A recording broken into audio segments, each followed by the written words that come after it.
예수 그리스도 안에서 나는 누구인가라는 책을 쓴 제리 브리지스의 책에서 이런 말이 있습니다. 어느 만찬에서 나의 왼쪽에 앉은 남자가 자신을 가리켜 목수라고 했다. 목수는 그의 직업이다. 그러나 이것이 그가 누구인지를 정의하지는 않는다. 또 다른 글에서 이런 글이 있습니다. 결혼 생활이 파탄에 이른 한 여성이 친구에게 난 실패자일 뿐이야 라고 했다. 비록 그 여성이 결혼 생활에 실패했더라도 이것이 그 여성이 누구인지를 정의하지는 않는다. 나는 비교적 가난하게 자랐다. 지금까지 나는 누구인가라는 질문에 내가 제시한 기본 대답은 이것이다. 나는 기찻길 옆 허름한 동네에서 자란 소년이다. 그러나 이것이 내가 누구인지를 정의하지는 않는다. 저는 이 예수 그리스도 안에서 나는 누구인가라는 이 책을 쓴 이 제리 브리지스의 이 글을 보면서 예수님께서 우리의 삶에 이루신 정말 놀라운 그 은혜를 한마디로 이야기하라면 무엇일까? 예수님께서 저 십자가에서 정말 이루신 우리를 위한 그 은혜와 그 특권의 비밀은 어디에 있을까를 생각하면서 이 제리 브리지스라는 사람의 글을 쭉 읽어보았습니다. 근데 참 놀라운 것은 예수님께서 그 십자가 위에서 우리를 위해서 그 하신 일에 대해서 우리가 잠잠히 생각해 본다면 그것은 한마디로 이야기해서 혁명적인 정체성이다. 또 다른 이야기로 하면 흔들리지 않는 정체성이다. 할렐루야. 예수 그리스도 안에 있는 하나님 자녀로의 확고 부동한 정체성이다. 바람이 불고 태풍이 일어나고 내가 예상치 못한 어려움과 내가 예상치 못한 문제를 만났음에도 불구하고 확고 부동한 반석 위에 세운 집과 같이 변하지 않고 그 누구도 변질시킬 수 없고 그 누구도 어떻게 할 수 없는 확고 부동한 정체성. 저는 이것을 흔들리지 않는 정체성이다. 할렐루야. 우리는 저를 포함해서 우리는 너무나도 자주 어떠한 실수를 반복하냐면 우리의 정체성을 지나치게 우리의 주관적인 느낌이나 우리가 이전에 과거에 있었던 경험을 기초로 해서 우리의 정체성을 규정하고 나는 이런 사람이라고 이야기합니다. 그러한 면에서 우리는 너무나도 자주 우리의 정체성을 주관적으로 생각할 때가 많아요. 우리는 너무나도 자주 감정적인 것에 초점을 맞춰서 우리가 누구인지에 대해서 규정하고 생각하고 느낄 때가 많이 있어요. 머리로는 압니다. 난 하나님의 자녀야. 머리로는 압니다. 예수님께서 나의 죄를 다 용서하셨지. 나는 그래서 하나님의 자녀가 됐어. 그러나 우리의 감정과 우리의 생각은 뭐에 기초해 있어요? 과거의 경험에 기초해 있어서 나의 주관적인 그 경험에 대한 해석, 그리고 그 과거에 있어 왔던 경험에 의해서 만들어진 그 감정에 의해서 내가 누구인지를 우리는 스스로 규정을 한다는 거예요. 머리로는 알지만 가슴으로 그게 안 나옵니다. 머리로는 배웠지만 우리의 삶의 습관과 우리의 삶의 방향과 우리의 삶의 이 형태는 어떠한 거예요? 우리의 감정에 따른 나의 정체성대로 우리가 살아가는 거예요. 그래서 우리는 교회에서 하나님의 자녀라는 정체성을 많이 듣습니다. 그런데 한 주 동안은 어떻게 살아가요? 우리의 주관적인 또한 우리의 감정적인 느낌과 감정적인 생각이 만들어낸 그 정체성으로 우리는 살아가는 거예요. 그 정체성을 우리는 판단합니다. 나를 정죄합니다. 나를 참소합니다. 사실은 그것이 원수 마귀가 우리 안에 있는 상처와 아픔과 과거에 있었던 경험을 통해서 여러분들에게 참소하고 정죄하고 수치심을 가져다 주고 걱정과 근심을 가져다 주는 공격임에도 불구하고 우리는 자주 그 함정에 빠지곤 합니다. 그리고 다시금 예수 그리스도를 바라봤을 때 우리는 깊은 그 수렁에서 다시 건져주시는 예수님의 사랑과 은혜를 맛보는 거예요. 바로 그때 우린 다시금 예수 그리스도 안에 있는 확고하고 변하지 않고 흔들리지 않는 정체성 가운데 붙들리게 되는 것입니다. 마치 배가 이 거친 파도에 왔다 갔다, 이 동풍이 불면 동풍으로, 북풍이 불면 북풍으로 왔다 갔다 키를 잡지 못하고 계속해서 헤매고 있다가 아주 무거운 돛을 바다에 탁 내리면 어떻게 됩니까? 그 배는 바람에 흔들릴지 모르지만 그 위치에 정확하게 서 있는 것입니다. 할렐루야. 마치 흔들리지 않는 정체성은 우리 마음 가운데 돛과 같은 거예요. 여러분들이 흔들리지 않는 그 예수 그리스도 안에 있는 정체성을 발견할 때 여러분들의 삶에 돛이 내려지는 것입니다. 그러면 여러분들이 바람에 의해서, 풍파에 의해서, 파도에 의해서 좌지우지 되지 않습니다. 여러분들은 세상의 의견, 문제, 문화, 기준에 의해서 좌지우지되지 않고 그 흐름에 휩쓸리지 않습니다. 왜냐하면 여러분들의 소망은 예수 그리스도 안에 있기 때문에 그래요. 여러분들의 정체성은 예수 그리스도 안에서 확고 부동하게 박혀 있기 때문입니다. 할렐루야. 이것이 흔들리지 않는 정체성이라는 거예요. 여러분, 다시 한번 제리 브리지스의 이 말들을 우리가 다시 한번 상기해 볼 필요가 있습니다. 어떤 남자가 자신을 가리켜 목수라고 했어요. 그러나 목수는 그의 직업이었지만, 그러나 이것이 그가 누구인지를 정의하지는 않는다는 거예요. 결혼 생활이 파탄에 이른 한 여성이 친구에게 난 실패자일 뿐이야. 그녀는 자신의 결혼 생활의 실패로 말미암아 깊은 좌절을 느끼고 자신이 누구인지에 대한 규정을 뭐라고 합니까? 난 실패자야. 난 결혼 생활에 실패자였기 때문에 난 모든 관계에 실패하게 될 것이야. 비록 그 여성이 결혼의 생활에 실패했더라도 이것이 그 여성이 누구인지를 정의하지는 않는다는 거예요. 우리는 가난하게 태어날 수도 있습니다. 어떤 사람이 나는 비교적 가난하게 자랐습니다. 지금까지 나는 누구인가라는 질문에 본인이 제시한 대답은 나는 기찻길 옆 허름한 동네에서 자란 소년이다라는 거예요. 이 가치관과 이 정체성이 날마다 그에게 있기 때문에 그는 가난한 정체성, 가난한 의식으로 살아가게 된다는 것입니다. 여러분들은 여러분들 자신을 어떻게 규정하고 있습니까? 여러분들은 여러분들 자신을 어떠한 정체성으로 나는 누구이다라고 이야기하고 있습니까? 할렐루야.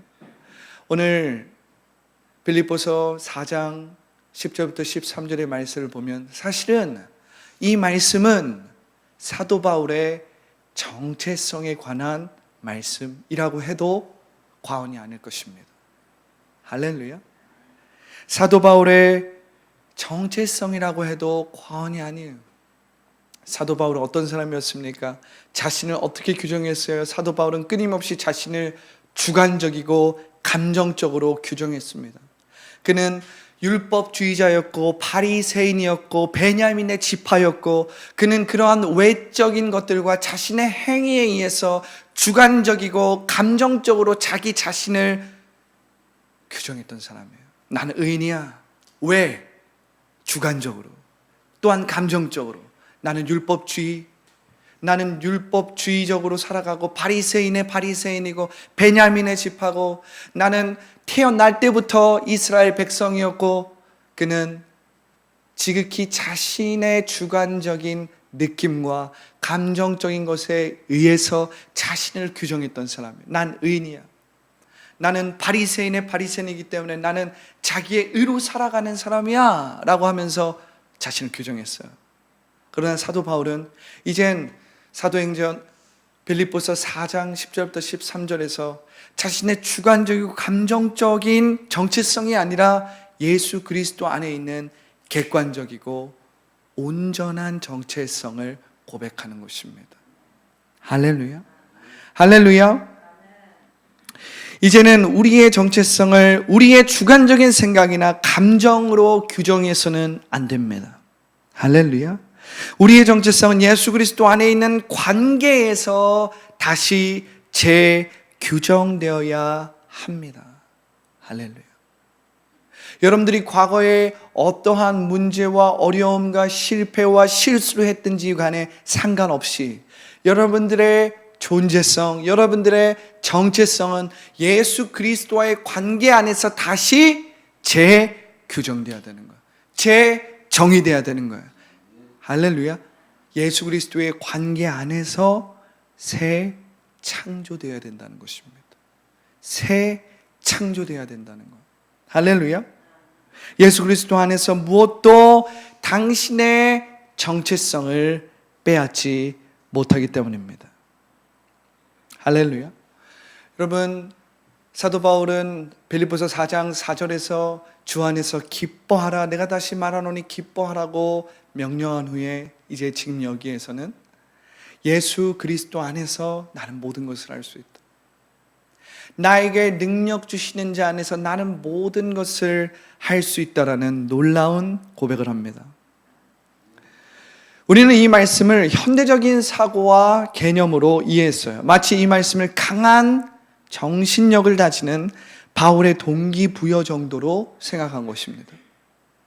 오늘날 이 말씀을 우리가 읽으면서 우리는 이 말씀을 벽에도 걸어놓고 책상에도 이쁘게 해서 해놓고 핸드폰에도 여러 모습 여러 모양으로 이 말씀을 해놔요. 근데 우리는 이 말씀을 볼 때마다 현대적인 감성과 현대적인 개념으로 이 말씀을 취합니다. 강한 정신력으로 사도 바울이 우리에게 이 땅을 살아갈 수 있는 어떤 동기부여를 하는 그 정도로 이 말씀을 묵상하고 접근한다는 거예요. 그러나 이 말씀은 현대적인 사고와 세상의 개념으로 이해할 수 없는 오묘한 말이에요. 이해할 수 없는 하늘의 말입니다. 하늘의 진리라는 소리입니다. 할렐루야. 이 말씀을 제대로 이해하기 위해서는 바울의 내게 능력 주시는 자 안에와 내게 능력 주시는 자 안, 이와 같은 바울의 용법을 알아야 돼요. 주 안에 라는 이러한 바울이 자주 쓰고 있는 예수 그리스도 안에 이 말에 대한 용법을 이해할 줄 알아야 합니다. 할렐루야. 바울은 주 안에, 예수 그리스도 안에라는 말과 주로 말미암아라는 말씀을 자주 써요. 바울의 이 서신을 보면 이 용법이 아주 자주 나옵니다. 예수 그리스도 안에, 주님 안에, 할렐루야. 예수 그리스도로 말미암아, 이러한 말들이 아주 자주 쓰인다는 거예요. 여러분, 주님 안에라는 말은 예수 그리스도와의 생명적인 연합을 가리키고 있습니다. 예수 그리스도와의 생명적인 관계를 가리키고 있어요. 주로 말미암아, 예수 그리스도로 말미암아라는 것은 예수 그리스도와의 생명적인 연합을 통해서 우리에게 주어진 종말적인 축복을 나타내는 거예요. 예수 그리스도로 말미암아라는 말은 예수 그리스도 안에서 우리에게 주어진 축복과 그 은택의 종말적인 축복을 나타낸다라는 거예요. 할렐루야. 이 말을 더 직접적으로 이야기하자면 우리는 어떠한 결과나 성과에 관계없이, 어떠한 행위에 관계없이 예수 그리스도의 연합으로 주어진 능력을 받았다라는 거예요. 할렐루야.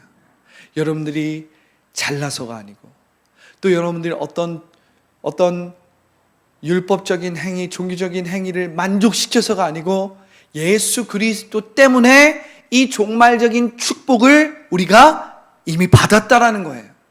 이미 예수 그리스도로 말미암아 이 종말적인 축복과 은혜가 주어졌다라는 거예요. 할렐루야. 할렐루야. 여러분, 4장 11절부터 13절을 제가 다시 한번 읽겠습니다. 내가 궁핍함으로 말하는 것이 아니라 어떠한 형편에서든지 나는 자족하기를 배웠노니. 할렐루야. 사도 바울은 지금 두 상황을 대조시키면서 자신의 정체성에 대해서 이야기하고 있는 거예요. 나는 비천에 처할 줄도 알고 풍부에 처할 줄도 안다.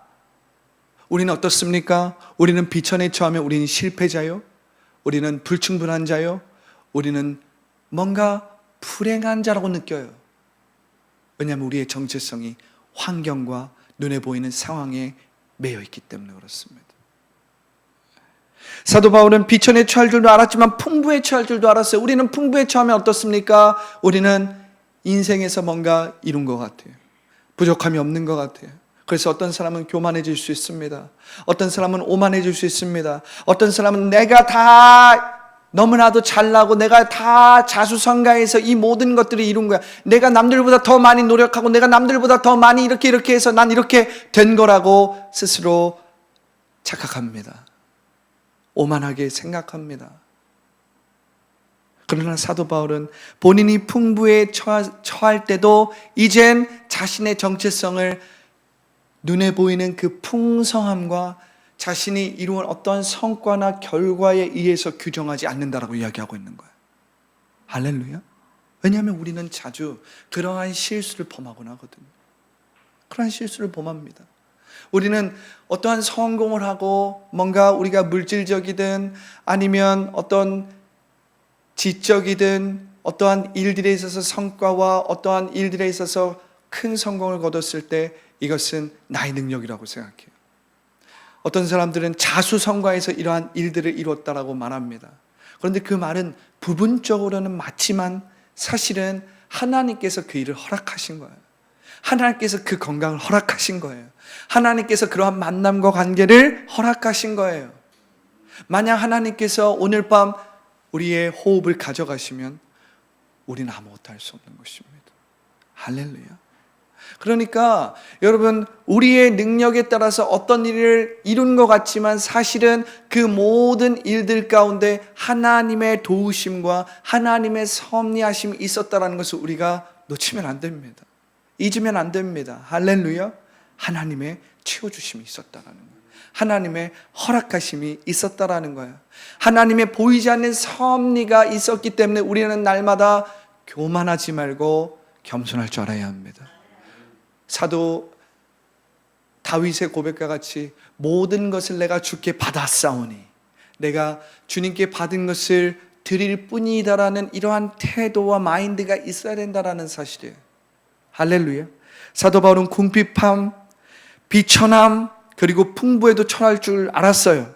모든 일 곧 배부름도 알았고 배고픔도 알았고 풍부와 궁핍도 알았습니다. 그런데 그러한 풍부와 궁핍, 가난과 부요함이 사도 바울의 정체성을 결정할 수 없었다라고 지금 사도 바울은 고백하고 있어요.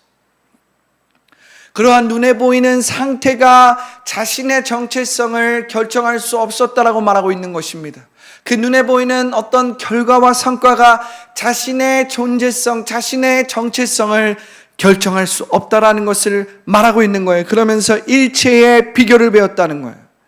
어떠한 곳에 처할 수 있는 어떠한 상황과 어떠한 형편에도 처할 수 있는 일체의 비결을 배웠다라고 이야기하는 거예요.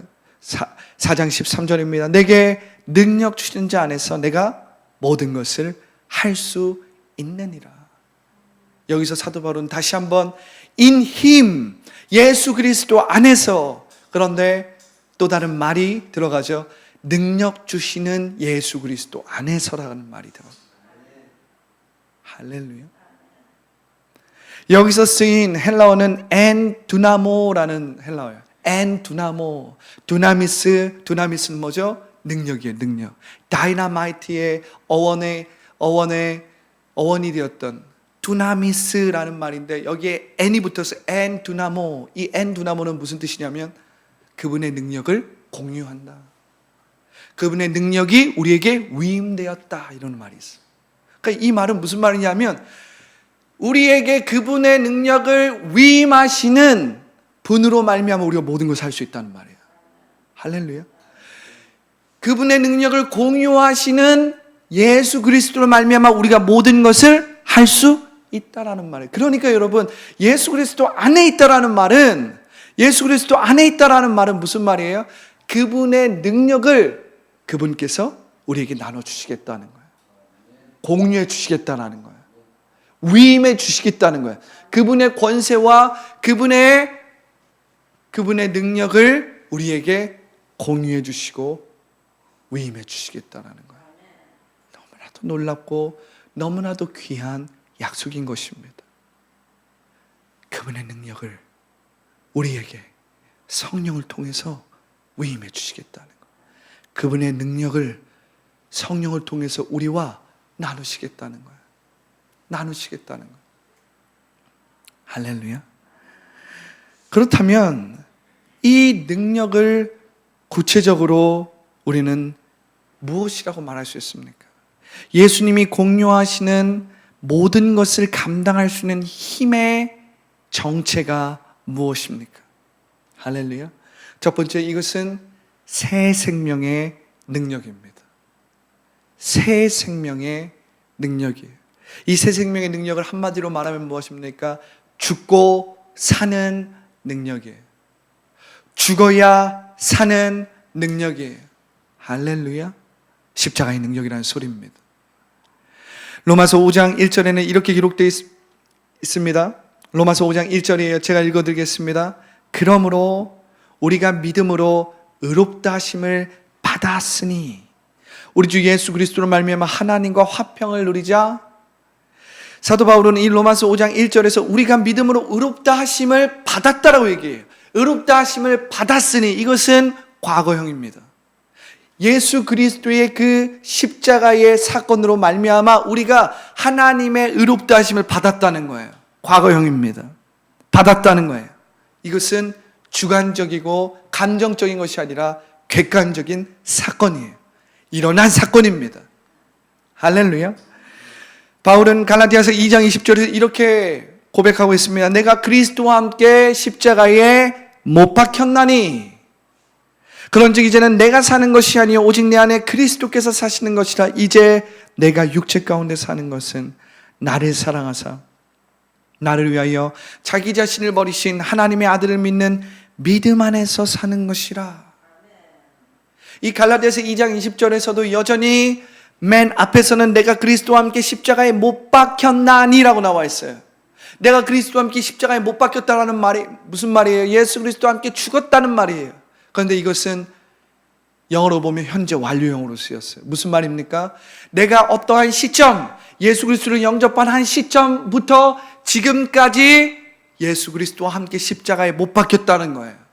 그 말은 무슨 말입니까? 내 죄가 예수 그리스도의 그 십자가로 말미암아 사함을 지금까지 받고 있다라는 상태를 이야기하는 거예요. 내가 예수 그리스도를 영접한 그 날부터 지금까지 내가 예수 그리스도와 함께 십자가에 못 박혔기 때문에 나는 죄에 대하여서 죽었다라는 상태를 이야기하고 있는 거예요. 어느 한 시점부터 지금까지. 그러니까 난 지금까지 어떻게 되는 거예요? 하나님의 의가 되는 거예요. 근데 더 놀라운 것은 이 갈라디아서 20장 중후반부에 나와 있는 말씀입니다. 이제, 이 이제는 영어로는 now로 쓰였어요. 헬라어로도 now로 쓰였어요. 지금. 이제 내가 육체 가운데 사는 것은 나를 사랑하사 나를 위하여 자기 자신을 버리신 하나님의 아들을 믿는 믿음 안에서 사는 것이라. 무엇이 어떻게 바뀌었어요? 과거에 있었던 그 예수 그리스도로 인한 그 은혜와 그 특권의 일이 지금 현재로 바뀌어 있는 거예요. 할렐루야. 현재로 바뀌어 있다는 말이에요. 이게 무슨 말입니까? 예수님께서 십자가에서 이루신 그 사건은 객관적인 사건이에요. 주관적이고 감정적인 사건이 아닙니다. 이건 누군가가 예수님을 그냥 어떤 이렇게 예수님에 대해서 자신의 주관적이고 감정적으로 예수님을 막 부풀리고 과대평가한 게 아니에요. 예수님이 십자가를 지셨고 그 십자가에서 우리의 죄를 사해 주신 것은 객관적인 일이에요. 그런데 어떻게 이 객관적인 사건이 나에게 주관적인 일이 될 수 있어요? 갈라디아서 2장 20절의 후반부에 나와 있는 거예요. 이제 내가 육체 가운데 사는 것은 지금 오늘 주관적인 현실이 되는 거예요. 어떻게 해요? 어떻게 해요? 우리가 새 생명을 가진 자로서 우리가 예수 그리스도 안에 있는 흔들리지 않는 정체성을 가질 때. 할렐루야.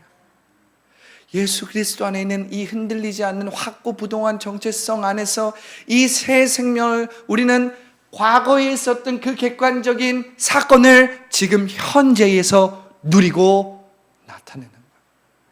이제 내가 육체 가운데 사는 것은. 할렐루야. 할렐루야. 그렇기 때문에 우리는 매일매일 예수 그리스도 안에서 이 확고부동한 정체성을 가지고 두 가지 일을 잘해야 됩니다. 첫 번째는 포기를 잘해야 합니다. 두 번째는 하나님 앞에 의뢰를 잘해야 돼요. 할렐루야. 내가 포기할 것을 빨리 하나님 앞에 포기할 줄 알아야 돼.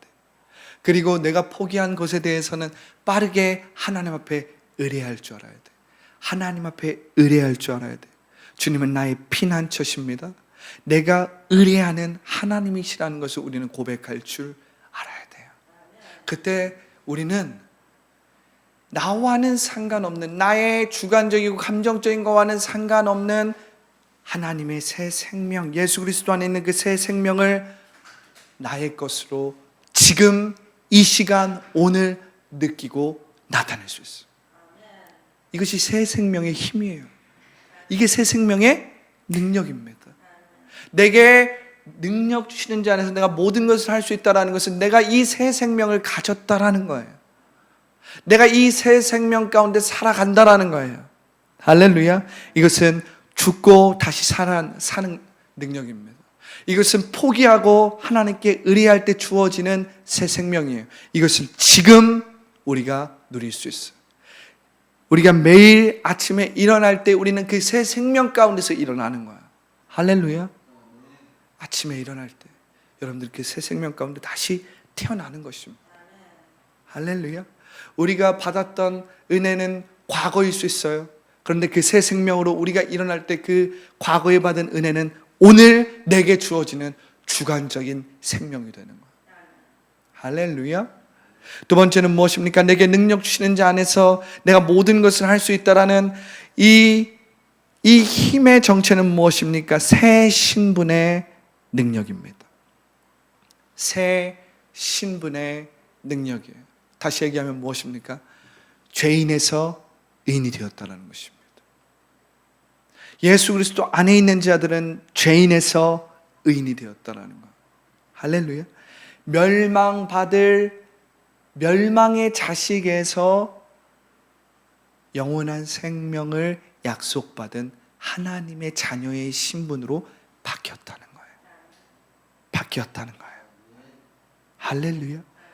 고린도후서 5장 21절은 이렇게 기록되어 있습니다. 하나님이 죄를 알지도 못하신 이를 우리를 대신하여 죄로 삼으신 것은 우리로 하여금 그 안에서 하나님의 의가 되게 하려 함이라. 할렐루야. 하나님이 죄를 알지 못하시는 이이신 예수님께 우리를 대신하여 죄로 삼으셨다는 것. 그분이 죄를 알지 못했고 죄가 없으신 분인데 그분을 우리의 죄로 삼으셨다는 것. 그것으로 말미암아 우리가 하나님의 의가 되게 만들었다는 것. 할렐루야. 무슨 일이 일어난 것입니까? 신분이 교환된 거예요. 그래서 혹지 않은 고린도후서 5장 21절의 말씀을 위대한 교환이라고 이야기하는 거예요. 우리의 죄인의 신분이 예수 그리스도로 말미암아 의인의 신분으로 교환된 거예요. 할렐루야. 불순종 가운데 역사하는 영에 의해서 종노릇하고 있었던 멸망받을 자녀의 신분이 위대한 하나님의 자녀의 신분으로 교환, Great Exchange, 위대한 교환이 일어났다는 거예요. 할렐루야. 그렇기 때문에 얼굴을 드십시오. 이제 여러분들의 신분은 무엇입니까? 여러분들의 신분은 여러분들의 주관적이고 감정적으로 여러분들이 뭘 잘못하고 뭔가를 해서 그것에 의해서 이제 여러분들의 신분이 결정되는 게 아니에요. 여러분들의 신분은 어떻게 결정되는 거예요? 예수 그리스도로 말미암아 죄인에서 의인으로, 멸망받을 자식에서 하나님의 자녀로 바뀌었다는 거예요. 이것은 여러분들의 주관적이고 감정적인 경험에 의해서 여러분들의 신분이 결정되는 게 아니라 예수 그리스도로 말미암아 위대한 교환이 이루어졌다는 거예요. 여러분들의 주관성이 아니에요. 여러분들의 감정적인 것으로 이루어진 게 아닙니다. 그래서 여러분들이 이제 여러분들 자신의 신분을 어떻게 규정해야 됩니까? 여러분들은 죄인인 동시에 의인이다. 할렐루야. 루터의 말만 따라 죄인인 동시에 의인이다. 이 말을 더 쉽게 풀이하면 뭐예요? 여러분들은 죄를 지을 수 있는 의인이다. 할렐루야.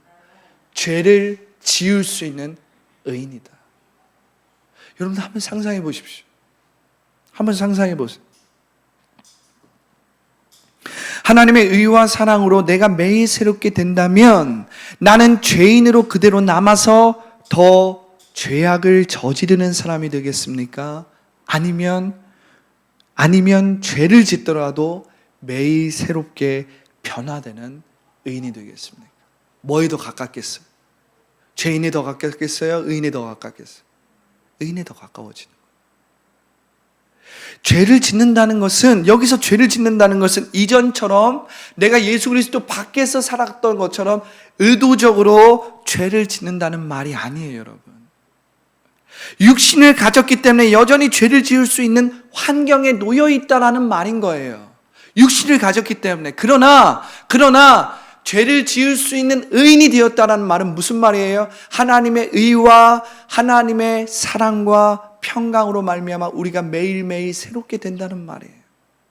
그러니까 우리는 죄인에 더 가까운 게 아니라 의인에 더 가까운 삶을 살아가는 죄인인 동시에 의인인 거예요. 죄를 지을 수 있는 의인인 거예요.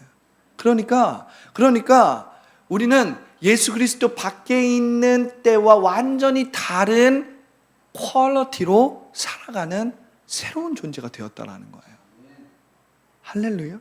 죄를 짓는다라는 말은 우리가 예수 그리스도 밖에서 의도적으로 죄를 짓는 존재라는 말이 아니라, 그런 말이 아니라 육신을 가졌기 때문에 여전히 죄를 지을 수 있는 환경에 놓여 있다는 거예요. 원수마귀가 다스리고 있는, 유혹이 많고 원수마귀가 여전히 죄와 사망으로 다스리고 있는 그 환경에 놓여 있다라는 말이에요. 그러나 죄를 짓는다라는 말은 예수 그리스도 밖에서 있을 때와 예수 그리스도 안에 있을 때는 완전히 다른 퀄리티로 바라봐야 된다라는 거예요. 할렐루야. 할렐루야. 그렇기 때문에 이제 여러분들은 이 새 신분의 능력을 소유한 자들이라는 거예요. 여러분들의 주관적인 감정적인 생각으로 나는 이 실수를 했기 때문에 난 이러한 사람이야가 아닌 거예요. 이제 더 이상 난 지금 이 잘못을 했고 이 죄를 졌기 때문에 난 또 이러한 사람이야가 아닌 거예요. 여러분, 할렐루야. 난 하나님의 자녀예요. 나의 신분은 죄인에서 의인으로 바뀌었어. 나의 신분은 멸망받을 자식에서 하나님의 자녀로 바뀌었어. 그렇게 여러분들이 새 신분으로 살아갈 때 여러분들은 점점 죄인이 아니라 의인에 가까운 삶을 살아가게 되는 거예요. 이 원리를 여러분들이 깨달아야 합니다. 이것이 새 신분이에요. 새 옷을 입어야 된다는 거예요. 여러분들 옷이 더러워졌습니까? 예수 그리스도의 이름으로 새 옷을 입으세요. 그러면 그 옷이 여러분들을 만드는 거예요. 새 신분이 여러분들을 만들어가는 거예요. 하나님의 자녀라는 신분이 여러분들을 만들어가는 거예요. 의인이라는 그 신분이 여러분들을 그 의인답게 만들어가는 거예요. 죄를 지을 수는 있죠. 왜? 여전히 우리는 원수마귀가 다스리는 이 환경 가운데 노출되어 살아가고 있어요. 원수마귀가 끊임없이 문화적으로 사회적으로 우리의 관계에 있어서 우리의 모든 삶의 영역에서 유혹하고 우리를 넘어뜨리기 위해서 시험합니다. 그 환경 가운데 여러분들이 놓여 있지만 여러분들은 매일매일 의인의 옷을 입기 때문에 의인에 가까운 삶을 살아가게 되는 거예요. 할렐루야. 왜? 의인의 신분이 여러분들을 만들기 때문에, 새로운 신분이 여러분들을 만들기 때문에, 하나님의 자녀의 신분이 여러분들을 매일매일 새롭게 하기 때문에, 이게 내게 능력 주신 자에서 우리가 모든 것을 할 수 있는 새 신분의 능력입니다. 할렐루야. 세 번째 무엇입니까? 새 피조물의 능력입니다. 새 피조물의 능력이에요. 할렐루야. 예수 그리스도 안에 있는 자들은 이전 것은 지나갔으니 보라 새 것이 되었도다. 할렐루야. 예수 그리스도의 죽음을 통해 한 새 사람 곧 새 아담이 생겨났다는 거예요. 새 하와가 생겨났다는 거예요. 재창조됐다는 거예요. 이전에 있었던 아담은, 이전에 있었던 하와는 실패와 하나님을 대적하고 하나님을 적대시하는 아이콘이었어요. 그러나 예수 그리스도 안에 있는 새 아담, 예수 그리스도 안에 있는 새 하와는 무슨 아이콘일까요? 순종의 아이콘이에요. 할렐루야. 말씀대로 말하는 아이콘이에요. 말씀대로 느끼고 말씀대로 상상하고 말씀대로 순종하는 믿음의 아이콘이 새 아담입니다. 우리는 여전히 이전의 세대 가운데 살고 있지만 우리가 속한 곳은 새 세대. 새 세대가 우리의 삶을 뚫고 들어온 거예요. 그래서 우리는 새 세대에 속해 있는 새 아담이요 새 하와가 되었다는 사실이에요. 할렐루야. 에베소 2장 10절에 보면 이렇게 기록되어 있습니다. 우리는 그가 만드신 바라 그리스도 예수 안에서 선한 일을 위하여 지으심을 받은 자니 이 일은 하나님이 전에 예비하사 우리로 그 가운데 행하게 하려 하심이라. 에베소 2장 10절을 보면 첫 마디가 이거예요. 우리는 그가 만드신 바라. 여러분들은 하나님으로부터 나온 자들이라는 거예요. 하나님으로부터 나온 자들이라는 거예요. 할렐루야. 여러분들은 이 땅 가운데서 그저 우연히 나온 게 아니에요. 그냥 이 땅 가운데서 어떤 조건과 환경에 의해서 결정된 그러한 존재가 아니라는 거예요. 내 환경이 이러니까 나는 이러한 존재가 될 수밖에 없습니다. 나는 이러한 유형의 사람이고 나는 이러한 경험과 교육을 받았기 때문에 이러한 존재가 되는 그러한 환경과 조건에 의해서 결정되는 존재가 아니라는 사실이에요. 여러분들은 하나님의 손에 의해서 하나님의 형상대로 만들어진 예수 그리스도 안에 새로운 피조물, 새 아담, 새 하와가 되었다는 거예요. 예수 그리스도 안에서 하나님의 형상이 회복되었기 때문에 하나님의 형상을 여러분들은 누리고 나타낼 수 있는 새 피조물이 되었다는 것입니다. 이게 새 피조물의 능력이에요. 할렐루야. 그리고 여러분, 이것은 우리 개인으로만 끝나지 않고 이젠 이것은 유대인과 이방인으로 이루어진 교회 공동체라는 것을 알 수 있습니다. 할렐루야. 에베소 2장 15절에 이렇게 기록되어 있습니다. 법조문으로 된 계명의 율법을 폐하셨으니 이는 이 둘로 자기 안에서 한 새 사람을 지어 화평하게 하시고, 여기서 새 사람은 무엇입니까? 이젠 이스라엘뿐만 아니라 이방인 가운데서 예수 그리스도 안에서 새 사람이 된 그 둘이 하나가 되었다는 것. 이 둘이 어떻게 하나가 될 수 있어요? 교회를 통해서. 이젠 유대교가 아니라 예수 그리스도를 통해서 유대인들과 이방인들이 교회를 통해서 한 새 사람이 될 수 있어요. 교회를 통해서. 할렐루야. 여러분, 이 내게 능력 주시는 자 내게 능력 주시는 안에서 우리가 모든 것을 할 수 있다는 것은 이러한 깊은 의미들을 담고 있다는 사실입니다. 할렐루야. 나의 위치, 나의 정체성은 어디에 있습니까? 나의 위치, 나의 정체성은 어디에 있습니까? 요한복음 15장 4절부터 5절은 이렇게 기록되어 있어요. 내 안에 거하라. 나도 너희 안에 거하리라. 가지가 포도나무에 붙어있지 아니하면 스스로 열매를 맺을 수 없음같이 너희도 내 안에 있지 아니하면 그러하리라. 나는 포도나무여 너희는 가지라. 그가 내 안에, 내가 그 안에 거하면 사람이 열매를 많이 맺나니 나를 떠나서는 너희가 아무것도 할 수 없음이라. 할렐루야. 여러분들의 위치는 어디 있습니까? 여러분들의 정체성은 어디에 있습니까? 우리는 너무나도 자주 나의 현재의 상황과 환경으로 나의 위치와 정체성을 규정한다는 거예요. 여러분들의 직업은 여러분들의 직업일 뿐이지 여러분들의 정체성이 아니에요. 여러분들의 현재의 건강 상태는 여러분들의 현재의 건강 상태일 뿐이지 여러분들 자신 아니에요. 여러분들의 정체성은 아니라는 말이에요. 여러분들이 현재 가지고 있는 것은 여러분들이 가지고 있는 여러분들의 재산일 뿐이지 여러분들의 현재의 정체성은 아니라는 사실이에요. 여러분들이 세상 사람들 가운데 어떤 인정을 받았다면 그건 그냥 세상 사람들의 의견일 뿐이지 하나님이 여러분들을 바라보시는 여러분들의 정체성은 아니라는 사실이에요. 아니라는 사실이에요. 그러나 우리는 대단히 주관적이고 감정적인 경험들에 초점을 맞춰서 실제로는 그렇게 느끼고 생각하고 말하고 있어요. 실제로는. 세상의 기준과 판단에 의해서 다른 사람의 평가와 의견에 초점을 맞춰서 나는 이런 사람이야. 나는 이렇게 될 수 있는 사람이야. 나는 이렇게 부족하고 불충분한 사람이야 라고 스스로를 규정하고 있다는 거예요. 머리로는 알지 몰라요. 머리로는 제가 조금 전에 세 가지를 이야기한 것처럼 나는 예수 그리스도 안에서 새 생명을 가졌어.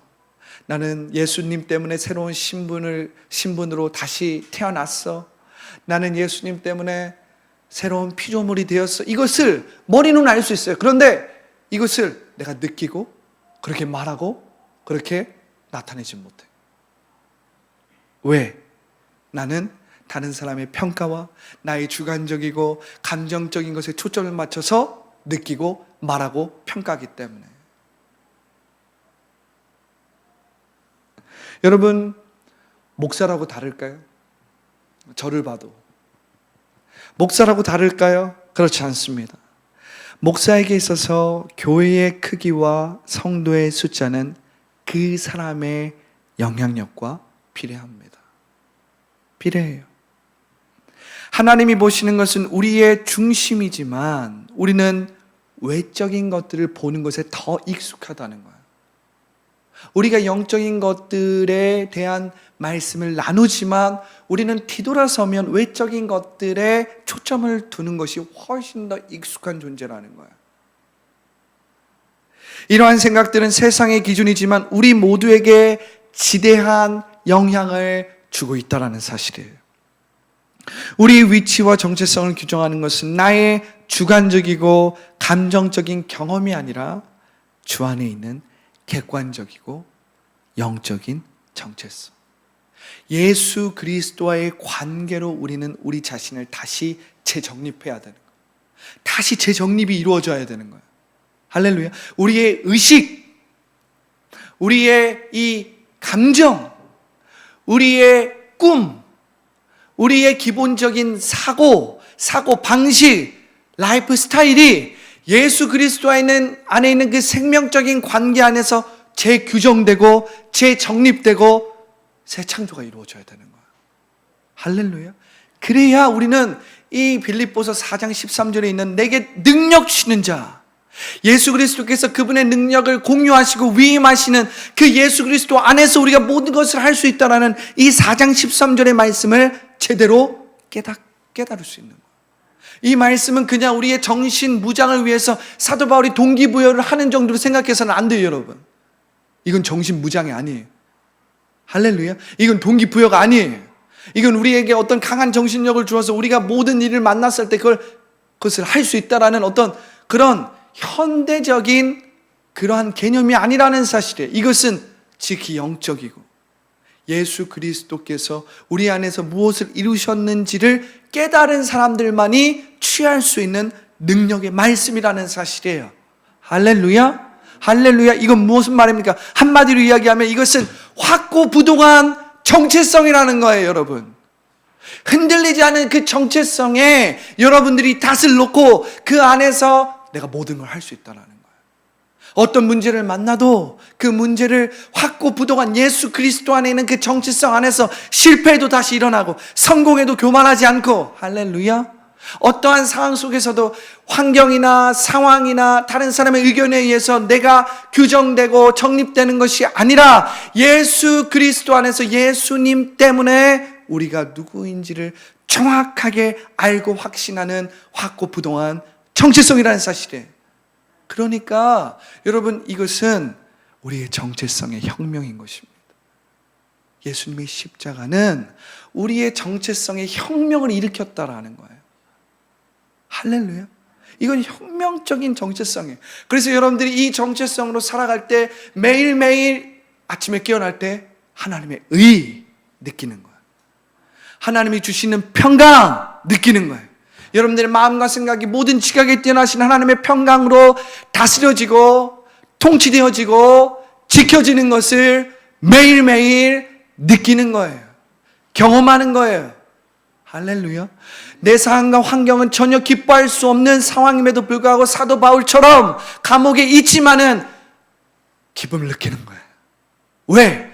확고부동한 흔들리지 않는 정체성이 내 안에 딱 자리를 잡고 있으니까 내가 지금 감옥에 있어도 사도 바울처럼 기뻐하라. 내가 다시 말하노니 기뻐하라. 그러나 이 확고부동한 정체성이 없으면 우리는 어떻게 합니까? 눈에 보이는 대로 끌려가는 거예요. 죄와 죄책감과 부끄러움과 세상에서 말하는 성공의 결과에 의해서 우리의 감정과 생각이 좌지우지됩니다. 왜? 확고부동한 정체성이 내 안에 다처럼 내려있지 않으니까. 그러니까 우리는 예수 그리스도 안에 있는 말이 무슨 말인지 모르는 거예요.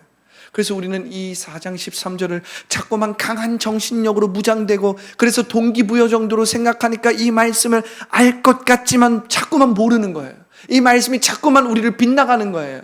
왜? 우리는 자꾸만 현대적인 개념으로, 인간적인 개념으로, 나의 주관적인 생각으로 이 말씀을 접근하고 적용하니까 이 말씀이 잡힐 듯 자꾸만 나를 빗나가는 거예요. 아닙니다. 이 말씀은 주관적인 말씀이 아니에요. 이 말씀은 감정적인 말씀이 아니에요. 이 말씀은 강한 정신력을 세우는 동기부여가 아니에요. 이 말씀은 예수님이 우리 안에 계신다. 할렐루야. 예수님이 우리 안에서 무엇을 행하셨는가? 확고부동한 이 정체성으로 너가 모든 것을 감당할 수 있는 하나님의 자녀다라는 것을 알려주는 거예요. 할렐루야. 다시 한번 묻겠습니다. 여러분들은 누구입니까? 여러분들은 누구입니까? 우리가 이 말씀을 보면서 마지막으로 여러분들이 반드시 기억해야 될 것은 예수님 안에서 엄청난 은혜와 특권을 가졌지만 우리에게는 책임이 뒤따른다는 거예요. 책임이 뒤따른다는 거예요. 하나님 자녀의 정체성은 세상의 기준과 눈에 보이는 결과에 의해 좌지우지되지 않습니다. 눈에 보이는 상황도 환경도 이것을 빼앗아갈 수 없어요. 원수 마귀도 예수 그리스도 안에 있는 여러분들의 확고한 정체성, 구원의 기쁨 빼앗아갈 수 없어요. 할렐루야. 그러나 우리가 반드시 기억해야 될 사실은 예수 그리스도와 연합된 우리에게는 특권뿐만 아니라 은혜뿐만 아니라 책임도 따른다는 사실이에요. 우리에게는 자유가 있습니다. 그러나 그 자유에게는 반드시 책임이 뒤따라요. 책임은 무엇입니까? 믿음의 반응 곧 순종입니다. 믿음으로 우리는 말씀대로 말하고 순종함으로써 내게 능력 주시는 자 안에서 모든 것에 최선을 다해야 합니다. 할렐루야. 여러분, 실패를 두려워해서는 안 됩니다. 도전해야 됩니다. 그 일이 어렵다고 해도 한번 도전해 봐야 돼요. 실패를 먼저 염두하고 안정적인 세이프 존에만 있으면 하나님을 경험할 수 없어요. 믿음은 도전하는 거예요. 실패할 것을 알아도 도전해 보는 거예요. 그때 하나님의 공급하심을 체험합니다. 하나님이 일으켜주심을 체험합니다. 하나님이 등을 밀어주시는 하나님의 능력의 손, 구원의 손을 체험하는 거예요. 자포자기해서는 안 됩니다. 주저앉아 있어서도 안 됩니다. 게으르거나 안주해서도 안 됩니다. 한 달란트를 받은 그 종이 게으르고 안좌해서 그 달란트를 땅에 묻고 아무것도 안 하는 게으르고 악한 종이 되어서는 안 됩니다. 실패가 있을 수도 있고 위험이 따를 수도 있고 리스크가 있어도 어떻게 해야 됩니까? 2달란트, 5달란트 받은 사람처럼 달려나가야 돼. 순종해야 돼. 믿음으로 최선을 다해야 돼. 내게 주어진 일에 최선을 다하다 보면 다른 길이 열리는 것입니다. 다른 기회를 만나는 것입니다. 다른 관계와 만남을 통해서 하나님이 새로운 기회와 문을 열어주시는 거예요. 할렐루야. 그래서 우리는 안주해서는 안 돼. 게을러서도 안 돼. 부정적인 결과로 인해 잠식되어서도 안 돼요. 잠식되어서도 안 돼. 예수님이 이루신 정체성 혁명으로 모든 것을 침노할 수 있어야 합니다. 이것이 책임을 지는 거예요. 내게 주어진 일들에 대해서 최선을 다하는 거예요. 이거 침노하는 것입니다. 만약 침노하지 않는다면 그곳엔 아무런 포인트가 없는 거예요. 우리는 헛된 망상을 쫓고 있는 거예요. 침노해야 합니다.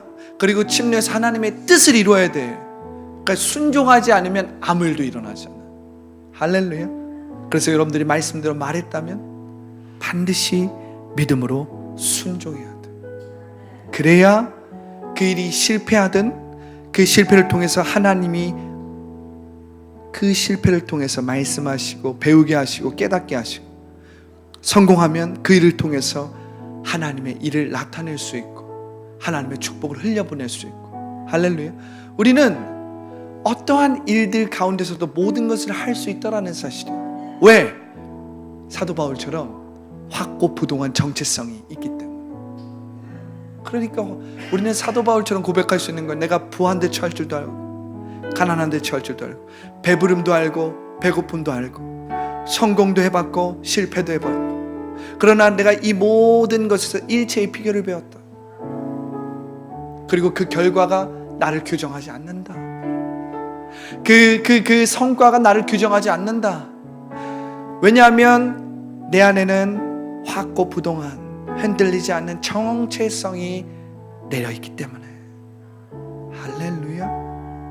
여러분들이 이 확고부동한 흔들리지 않는 정체성이 있다면 오늘 빌립보서 4장 13절의 말씀은 이제 여러분들의 말씀이 되는 거예요. 이제 이 말씀을 여러분들이 잡을랑 말랑 하는 게 아니라 이제 이 말씀을 잡고 이 말씀을 여러분들의 삶으로 살아갈 수 있게 돼요. 할렐루야. 오늘 우리 함께 찬양하기 원합니다.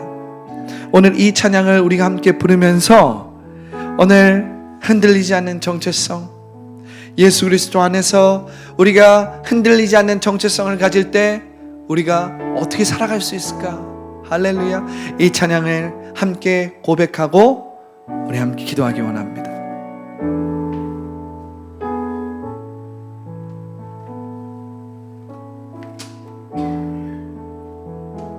나의 영혼이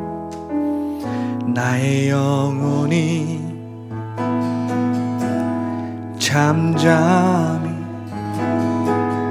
하나님 마음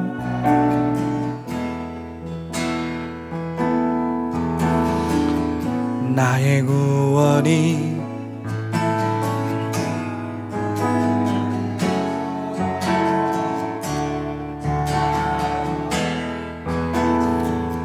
나의 영혼아 잠잠히 나의 영혼이 잠잠히 하나님 마음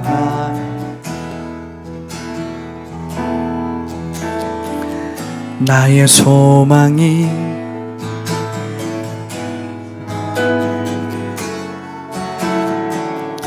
우리 다시 한번 2절을 고백하기 원합니다. 내 안에 확고부동한 정체성이 있습니다. 나의 영혼이 간절히 내게 능력 주시는 자 안에서 우리는 모든 것을 할 수 있습니다. 할렐루야. 예수님 때문에 내 안에 흔들리지 않은 정체성이 있습니다. 할렐루야.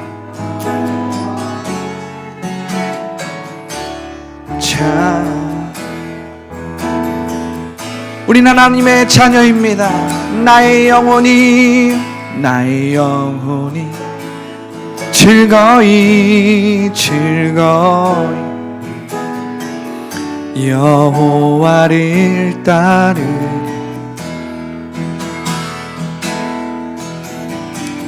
나의 평생에 여호와를 송출. 우리 정체성의 주인은 주님이십니다. 나의 주관적인 생각도 아닙니다. 나의 주관적인 느낌이 아닙니다. 주님이십니다. 우리 예수님께서 나의 구원을 이루셨습니다. 오직 주만이 나의 산성. 아멘. 오직 주만이 나의 반석, 나의 구원.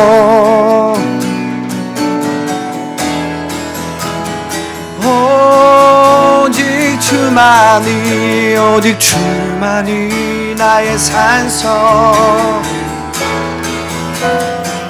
내가 요동치 아니하리. 우리 다시 한번 고백합니다. 오직 주만이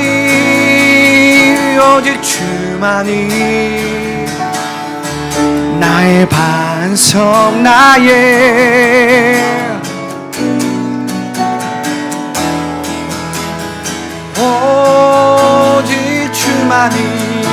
오직 주만이 나의 산석, 내가 요동치 아니. 우리 함께 기도합시다. 흔들리지 않은 정체성, 예수 그리스도 안에 있는 그 정체성이 무엇인지, 흔들리지 않은 정체성이 무엇인지 깨달았습니다. 이제 내가 그 확고부동한 정체성 가운데서 살아가겠습니다. 그 확고부동한 정체성 가운데서 나의 정체성을 다시 규정하겠습니다. 우리 주님의 이름 세번 외치고 간절히 기도합니다. 주여, 주여, 주여.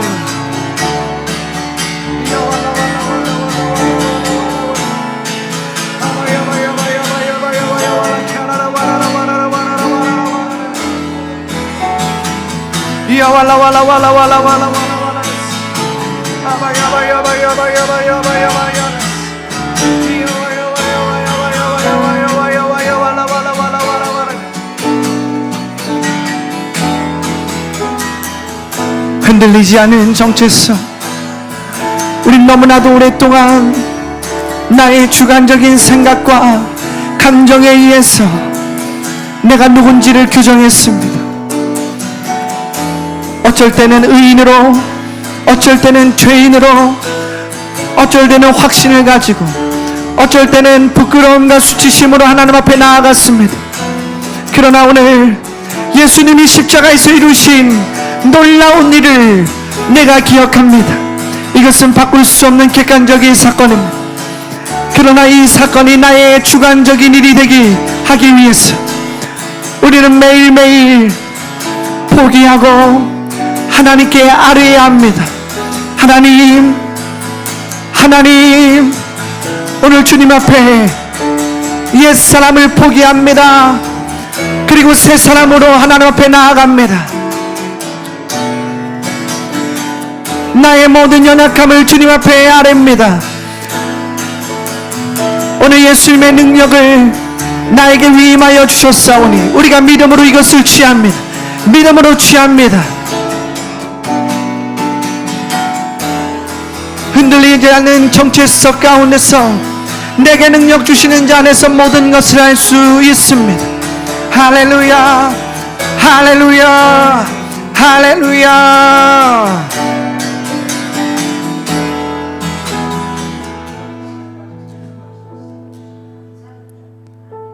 좋으신 하나님,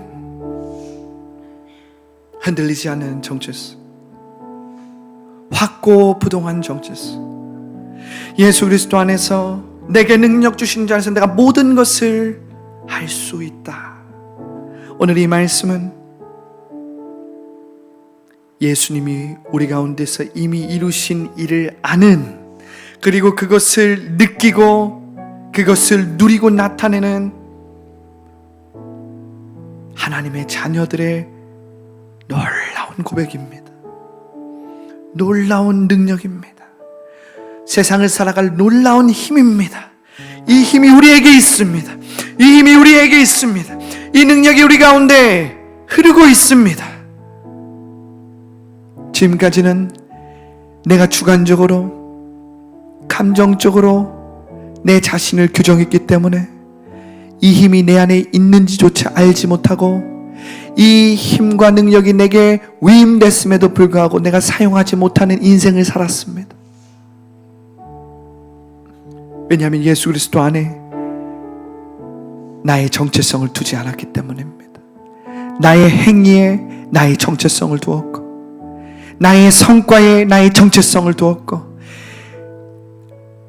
내가 이루어 놓은 결과에 나의 정체성을 두었기 때문입니다. 눈에 보이는 상황과 환경에 나의 정체성을 두었기 때문입니다. 그러나 이 시간 예수님께서 그 십자가에서 이루신 죽음과 생명, 그 새 생명에 우리의 정체성을 둡니다. 예수님이 이루신 그 새 신분에 우리의 정체성을 둡니다. 예수님이 이루신 그 새 피조물, 새 아담의 삶에 우리의 정체성을 깊이 뿌리내립니다. 나는 새로워졌습니다. 나는 예수 그리스도 안에서 모든 것을 할 수 있는 자가 된 것입니다. 할렐루야. 오늘 이 새로운 정체성, 흔들리지 않고 확고부동한 정체성 가운데 소망의 닻을 내리게 하여 주시고, 그래서 우리가 어떠한 문제를 만나든, 어떠한 상황과 환경 가운데 있든, 어떠한 원수마귀의 시험을 받든 상관없이 이 확고부동한 정체성을 가지고 하나님의 뜻이 하늘에서 이루어진 것까지 이 땅에 이룰 수 있는, 이 땅에 이룰 수 있는 하나님의 자녀의 삶을 살아가게 하여 주시옵소서. 성령으로 충만하게 하여 주시옵소서. 말씀으로 충만하게 하여 주시옵소서. 예수님의 이름으로 간절히 기도했습니다. 아멘.